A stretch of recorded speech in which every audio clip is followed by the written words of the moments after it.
بسم اللہ الرحمن الرحیم۔ السلام علیکم ورحمۃ اللہ وبرکاتہ۔ معزز طلباء کرام، آپ سب کیسے ہیں؟ آج ہم کتاب ہدایہ جلد رابع میں کتاب الشفاء کے سبق نمبر 45 کو پڑھیں گے۔ ہمارے سبق کی ابتدا قال فإن سقط حق الفسخ کی عبارت سے ہوگی اور ہمارا سبق علی ملکہ لما بینا کی عبارت پہ مکمل ہوگا۔ آئیے پہلے اپنے آج کے سبق کی عبارت کو پڑھتے ہیں۔ بسم اللہ الرحمن الرحیم۔ قال فإن سقط حق الفسخ وجبت الشفعة لزوال المانع وإن بيعت دار بجنبها وهي في يد البائع بعد فله الشفعة لبقاء ملكه وإن سلمها إلى المشتري فهو شفيعها لأن الملك له، ثم إن سلم البائع قبل الحكم بالشفعة له بطلت شفعته كما إذا باع، بخلاف ما إذا سلم بعده، لأن بقاء ملكه في الدار التي يشفع بها بعد الحكم بالشفعة ليس بشرط، فبقيت الماخوذة بالشفعة على ملكه، وإن استردها البائع من المشتري قبل الحكم بالشفعة له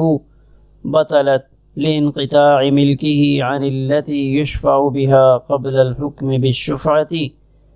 وإن استردها بعد الحكم بقيت الثانية على ملكه لما بينا۔ آئیے اب ہم اپنے سبق کی عبارت کا ترجمہ کرتے ہیں۔ قال امام قدوری رحمہ اللہ فرماتے ہیں، قال فرمایا فإن سقط حق الفسخ کہ اگر حق فسخ ساقط ہو جائے تو زوال مانع کی وجہ سے شفا ثابت ہو جائے گا، اور اگر اس گھر کے برابر میں، اس گھر کے پہلو میں کوئی گھر فروخت ہوا اور وہ پہلا گھر ابھی تک بائع کے قبضے میں ہی ہے تو فلہ الشفعۃ بائع کو حق شفا ملے گا، لبقاء ملکہ ملکیت کے باقی رہنے کی وجہ سے، وإن سلمھا اور اگر بائع نے پہلا مکان مشتری کے حوالے کر دیا تو فہو شفیعھا تو اب وہ مشتری اس گھر میں شفا کا حق رکھنے والا ہوگا، لأن الملک لہ اس لیے کہ اس مکان میں اب ملکیت مشتری کی ہے، ثم ان سلم البائع قبل الحکم پھر اگر بائع نے اپنے لیے قاضی کی طرف سے فیصلہ شفا آنے سے پہلے ہی گھر مشتری کے سپرد کر دیا تو بطلت شفعتہ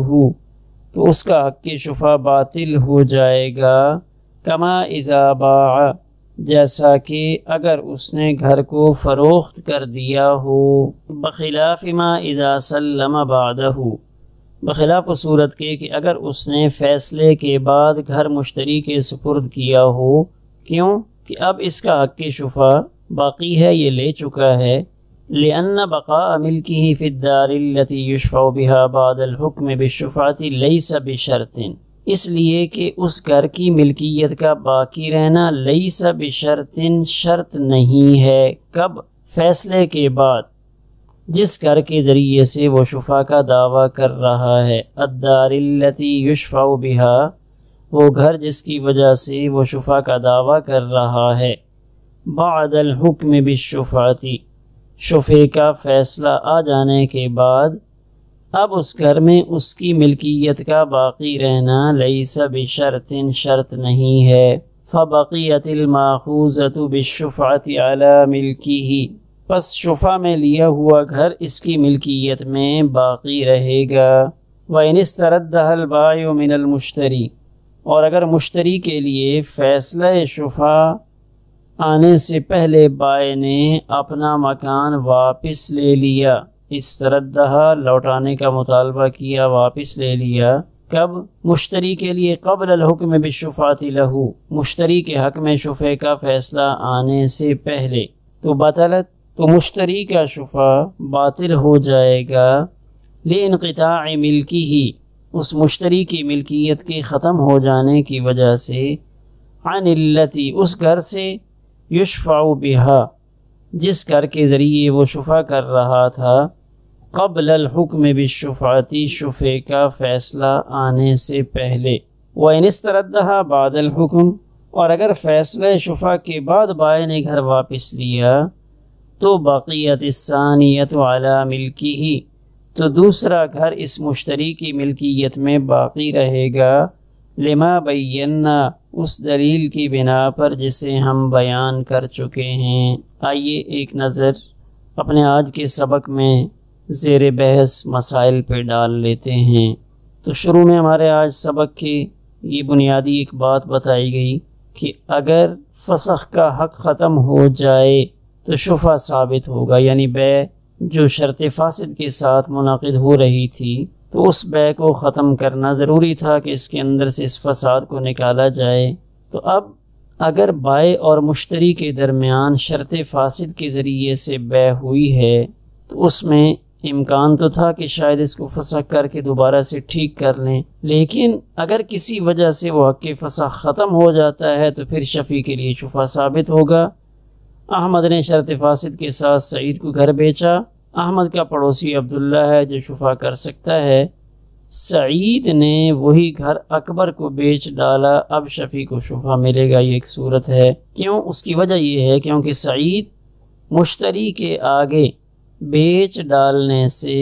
فسخ کا احتمال اور حق ختم ہو گیا۔ جب سعید نے بھی آگے بیچ دیا تو اب حق کے شفع ختم ہو گیا۔ تو فسخ حق کی دو صورتیں ہیں، ایک امام ابو حنیفہ رحمہ اللہ کے نزدیک اور ایک اتفاقی صورت ہے جو ہمارے سبق میں آ رہی ہے۔ اس کے علاوہ سبق کے اندر دو تین صورتیں اور بھی ذکر کی گئی ہیں، ان کو بھی ہم عبارت میں دیکھتے ہیں۔ قال فإن سقط حق الفسخ، ماتن کہتے ہیں کہ اگر فسخ کا حق ساقط ہو جائے، کہاں پہ؟ بیع فاسد میں۔ تو اب بیع فاسد یعنی جس میں کوئی شرط فاسد لگی ہوئی تھی، اس میں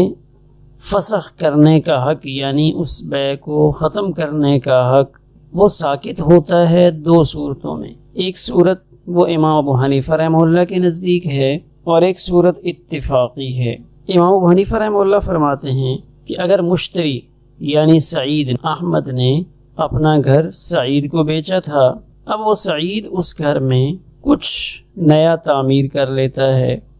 اس میں کچن بنا لیتا ہے، غسل خانہ بنا لیتا ہے، نیا کمرہ تعمیر کر لیتا ہے یا درخت لگا دیتا ہے۔ ان دونوں صورتوں میں امام ابو حنیفہ رحمہ اللہ کی رائے یہ ہے کہ اگرچہ یہ بیع شرط فاسد کے ساتھ منعقد ہوئی تھی، اس بیع کو ختم کرنا ضروری تھا، لیکن اب مبیع میں زیادتی ہو گئی، اس زیادتی کی وجہ سے اب یہ بیع ختم نہیں ہوگی، فسخ کا حق ساقط ہو جائے گا۔ دوسری صورت وہ بالاتفاق ہے کہ اگر یہ سعید اپنا مکان آگے خالد کو بیچ ڈالتا ہے تو اس صورت میں بھی جو معاملہ احمد اور سعید کا تھا اور اس میں فسخ کے امکانات اور احتمال تھا، اب وہ فسخ کا حق ختم ہو گیا۔ کیوں؟ اس لیے کہ سعید اگر اس گزشتہ معاملے کو اپنی وہ بیع جو احمد کے ساتھ ہوئی تھی اس کو فسخ کرتا ہے تو اب فسخ اسی صورت میں ہوگا کہ یہ مکان احمد کو واپس کرے اور احمد سے اپنے پیسے لے لے، لیکن اب یہ مکان احمد کو واپس نہیں کر سکتا۔ کیوں؟ اس وجہ سے کہ اب اس مکان پہ خالد جو مشتری ثانی ہے اس کا قبضہ ہو چکا ہے، اس لیے یہاں جیسے ہی فسخ کا حق ختم ہوگا، چاہے وہ امام ابو حنیفہ رحمہ اللہ کی رائے کے مطابق ہو یا اتفاقی مسئلہ ہو کہ وہ مکان آگے بک جائے، تو ان دونوں صورتوں میں وجبت الشفعۃ، شفع کا حق ثابت ہو جاتا ہے کہ پہلے شفع اسی وجہ سے رکا ہوا تھا کہ شاید یہ بیع ختم ہو جائے، شاید احمد اور سعید کے درمیان جو معاملہ ہوا ہے یہ ختم کر دیں، ان کو شرعی مسئلے کا پتہ چلے کہ ہم نے تو شرط فاسد لگائی ہے، ہماری بیع فاسد ہے تو اس کو ختم کرنا چاہیے کیونکہ آخرت کا نقصان ہے۔ لیکن اگر انہوں نے اس طرف توجہ نہیں دی اور انہوں نے ایسے معاملات کر لیے جن کی وجہ سے حق فسخ ختم ہو جاتا ہے تو وجبت الشفعۃ، تو اب شفیع عبداللہ کے لیے اس گھر میں حق شفع ثابت ہو جائے گا۔ اب عبداللہ وہ حق شفع کیسے کرے؟ تو اس کے اندر دونوں صورتیں موجود ہیں کہ شفیع عبداللہ اگر شفا کرنا چاہتا ہے تو سعید نے جو بیع ثانی کی ہے خالد کو، سعید نے وہ مکان مشتری ثانی خالد کو جس ریٹ پہ بیچا ہے وہ ثمن ادا کر کے شفیع عبداللہ اس مکان کو لے لے، یا اگر وہ چاہے تو دوسری بیع کو ختم کر دے اور جو بیع اول ہے جو احمد اور سعید کے درمیان ہوئی ہے اس بیع میں جو ثمن طے ہوا تھا اس ثمن کے مطابق شفیع شفا کر لے، تو شفیع کے لیے دونوں صورتوں میں لینے کی گنجائش موجود ہے۔ شارح فرماتے ہیں لزوال المانع، مانع کے زائل ہونے کی وجہ سے کہ شفا کے اندر جو مانع تھا وہ زائل ہو گیا۔ وَإِن بِيعَتْ دَارٌ بِجَنبِهَا سے شرائع فاسد سے متعلق کچھ تفریعات پیش کی جا رہی ہیں کہ شرائع فاسد تھی، پھر اس کے اندر شفے کی کچھ صورتیں بنی، تو اس میں سے پہلی صورت یہ ہے وَإِن بِيعَتْ دَارٌ بِجَنبِهَا وَهِيَ فِي يَدِ الْبَائِعِ بَعْدُ، کہ اگر احمد نے اپنا گھر سعید مشتری کو بیچ دیا، ثمن وصول کر لیا، لیکن ابھی تک سعید نے اس گھر پہ قبضہ نہیں لیا،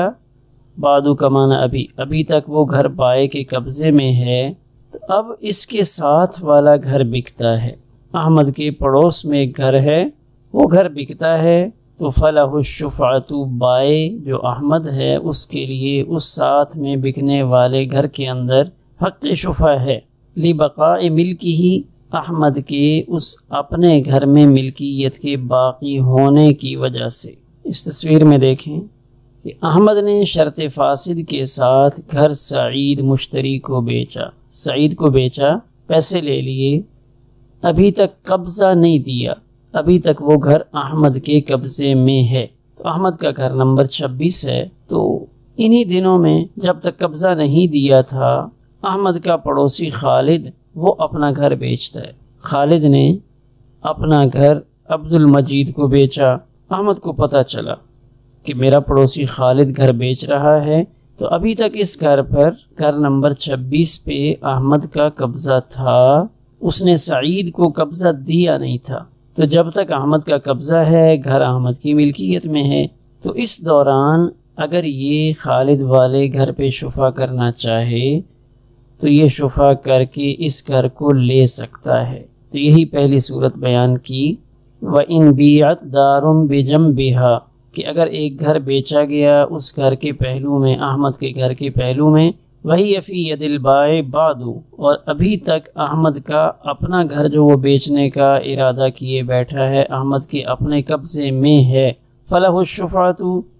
تو اب احمد کو شفا کا حق حاصل ہے، لبقاء ملکہ، اس گھر میں اپنی ملکیت کے باقی ہونے کی وجہ سے، کہ ابھی تک چونکہ قبضہ سعید کو نہیں ملا تو یہ گھر احمد کی ملکیت سے نہیں نکلا۔ ہاں دوسری صورت وَإِن سَلَّمَهَا إِلَى الْمُشْتَرِي، اگر اس نے یہ گھر مشتری کے سپرد کر دیا تھا، احمد نے بیچا شرائع فاسد میں، شرط فاسد کے ساتھ بیچا ہے، لیکن یہ گھر اس نے سعید مشتری کے حوالے کر دیا، تو اب ان دنوں میں جب یہ مکان سعید مشتری کے پاس آ چکا تھا، جو ساتھ والا گھر ہے اس گھر کا معاملہ ہوا، خالد نے وہ گھر بیچا، تو اب یہاں پہ شفا کا حق مشتری کا ہے، مشتری سعید حق شفا کے ذریعے ساتھ والا گھر جو خالد بیچ رہا ہے عبد المجید کو، یہ مشتری اس کو لے سکتا ہے، کیوں؟ لِأَنَّ الْمِلْكَ لَهُ، اس لیے کہ ملکیت مشتری کی ہے، تو جس کی ملکیت ہوتی ہے وہ اس گھر کو لینے کا اہل ہوتا ہے۔ ثم ان سلم البائع قبل الحکم بالشفعة له بطلت شفعته، اب ایسا ہوا کہ احمد نے یہی گھر جو سعید مشتری کو بیچا تھا ابھی تک قبضہ بائع احمد کا تھا، احمد کو پتہ چلا کہ میرا پڑوسی خالد اپنا گھر بیچ رہا ہے، تو احمد قاضی صاحب کے پاس عدالت میں چلا گیا کہ قاضی صاحب میرا پڑوسی خالد اپنا گھر بیچ رہا ہے، وہ طاقتور آدمی ہے، میرا اس پہ بس نہیں چلتا، میں اس مکان کو شفا کے ذریعے لینا چاہتا ہوں، شرعاً اس کے گھر کی زمین میرے گھر کے ساتھ متصل ہے اور وہ اتصال تعبید و قرار ہے، تو آپ مجھے وہاں سے حق کے شفاء دلوائیں۔ اور ساتھ اس نے وضاحت کر دی کہ میں نے اپنا مکان سعید نامی شخص کو بیچا ہے، لیکن ابھی تک میں نے اس مکان پہ سعید کو قبضہ نہیں دیا ہے میرے پاس۔ انہی دنوں میں میرا پڑوسی مکان بیچتا ہے، میرا حق شفا بنتا ہے، تو آپ میرا حق شفا مجھے دلوا دیں۔ یہ اس نے دعویٰ کر رکھا تھا۔ قاضی صاحب نے فیصلے کی تاریخ دی تھی کہ میں اس کا فیصلہ جمعہ کے دن مثال کے طور پہ کروں گا۔ اب کیا ہوا؟ اچانک بائے کے ذہن میں کوئی خیال آیا، تو قاضی نے فیصلہ جمعہ کے دن دینا تھا، تو بدھ والے دن بائے نے اپنے حق میں شفع کا فیصلہ آنے سے پہلے ہی وہ مکان سعید مشتری کو سپرد کر دیا۔ ابھی تک قاضی نے اس کے حق میں کوئی فیصلہ نہیں سنایا تھا کہ انہی دنوں میں بائے نے وہ مکان سعید مشتری کے حوالے کر دیا۔ تو جیسے ہی یہ مکان سعید کے قبضے میں جائے گا تو اب بائے احمد کا حق کے شفا باطل ہو جائے گا۔ پھر اگر بائے نے شفع کا فیصلہ آنے سے پہلے گھر مشتری کو دے دیا تو بائے کا حق شفا ختم ہو جائے گا، جیسا کہ بائے اس گھر کو بیچ دے، کما اذا باع، جیسے بائے اس گھر کو بیچ ڈالے۔ تو اب یہاں ضابطہ یہ ہے کہ قاضی جس گھر کی وجہ سے شفا کا فیصلہ کر رہا ہے تو قاضی کے فیصلے تک اس گھر کی ملکیت شفیع کے لیے رہنا ضروری ہے، لیکن فیصلے کے بعد شفیع کی ملکیت میں اس گھر کا ہونا ضروری نہیں۔ تو اب شفا کا فیصلہ ابھی تک نہیں ہوا تھا، اس سے پہلے ہی بائے نے گھر مشتری کے حوالے کر دیا، تو چونکہ یہ گھر اب بائے کا رہا نہیں، اس لیے قاضی اس بغل والے گھر کو بائے کے لیے دینے کا فیصلہ نہیں کر سکتا، کیونکہ فیصلے کے لیے ضروری ہے کہ وہ گھر بائے کی ملکیت میں برقرار رہے۔ تو اس کی ایک مثال دی کما اذا باع سے، یہی بائے اگر یہی والا گھر کسی اور کے ہاتھ میں بیچ دے تو اس کے بغل والے گھر کو، اس کے پہلو میں جو گھر ہے خالد کا، تو احمد اس گھر کو شفا کی وجہ سے نہیں لے سکتا۔ تو اسی طرح اگر اس گھر کو مشتری کے حوالے کر دیا ہے تو تب بھی وہ شفا کی وجہ سے اس مکان کو نہیں لے سکتا، کما اذا باع، جیسا وہ اس کو بیچ ڈالے۔ آگے الگ صورت بیان کر رہے ہیں، بخلاف ما اذا سلم بعدہ، بخلاف صورت کے کہ جب احمد نے وہ مکان سعید مشتری کے حوالے کیا بعدہ، قاضی کا فیصلہ آنے کے بعد، قاضی نے بائے کے لیے گھر کا فیصلہ کر دیا، لأن بقاء ملکہ فی الدار التي یشفع بها بعد الحکم بالشفعۃ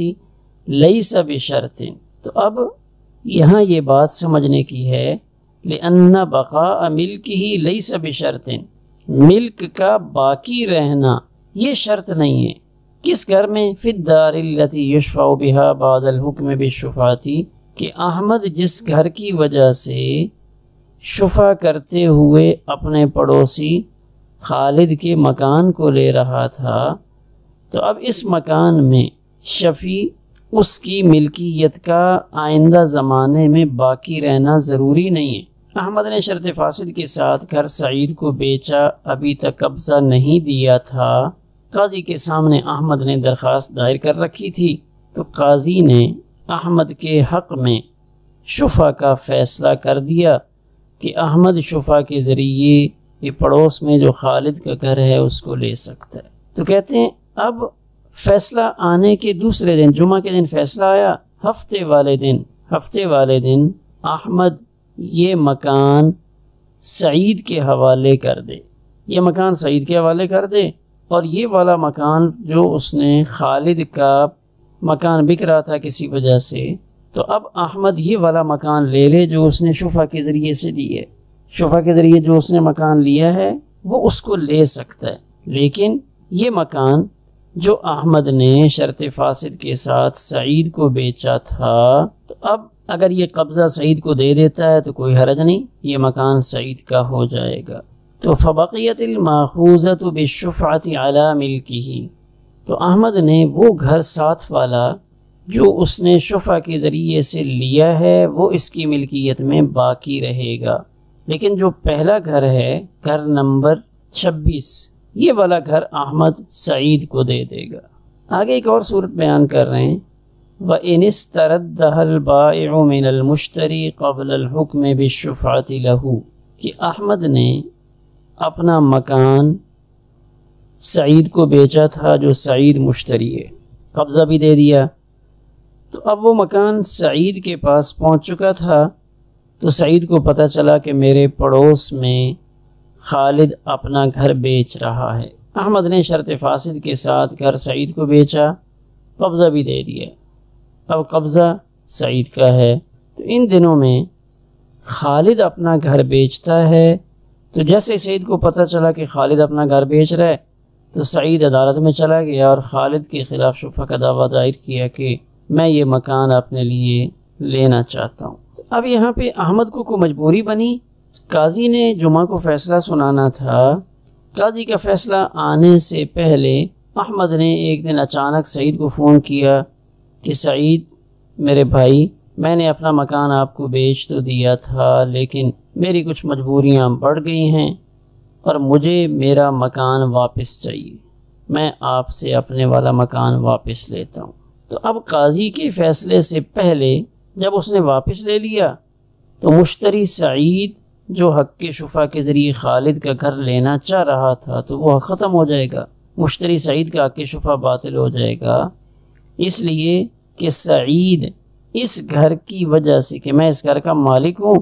اس گھر کی وجہ سے اس گھر پہ شفا کا دعویٰ کر رہا تھا، لیکن